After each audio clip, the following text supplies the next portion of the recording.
Not to bring the mood down, but I come to you today in grief. I just had a teenager leave the house. She wasn't mine or anything. I borrowed her from a friend for a couple of weeks. And even with her gone, I've still got 2 left. But just like I love new music and new books and new foods, I love having teens around too, because they're kind of like new people who are really starting to figure out what they think. Plus, they're the identity equivalent of those cosmetic magnification mirrors. Depending on their reactions to you, you immediately know if you've still got it or if your personality needs work. If you make a joke and they laugh, you feel like some kind of generational comedic talent. If they don't, you straight up give yourself the ick. It's a high-risk, high-reward activity, like gambling or trying to buy an avocado the same day you want to make guac.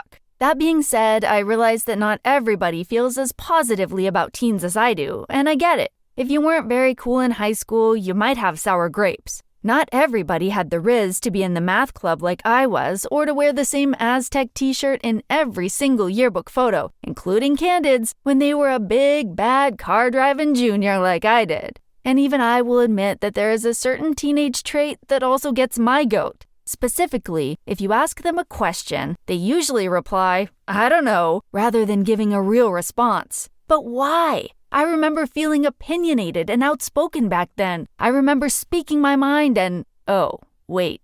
I also remember agreeing to go out with my first boyfriend because his friend asked my friend if I would go out with him, and then she asked me, and even with 2 intermediaries between me and the boy, I still felt obligated to say yes against my wishes. I also remember going to a speech event in high school, because I was really cool, and chatting up some kids from a neighboring town. We were all sitting on the ground, cross-legged and talking, when I looked at the guy next to me and realized that he had a hole in the crotch of his pants that lined up perfectly with the gap in his boxers, and I could actually see the tip of his wiener right there in the middle of the debate tournament. But I couldn't tell him that I saw it, of course. So when he asked for my number later, I gave it to him out of some weird feeling of obligation, like I owed him something just because I'd accidentally gotten a glimpse of his gentleman's sausage. I didn't even mumble, "I don't know," like my kids might. I just gave him the digits that connected straight to a phone that my mother had at least a 50% chance of picking up.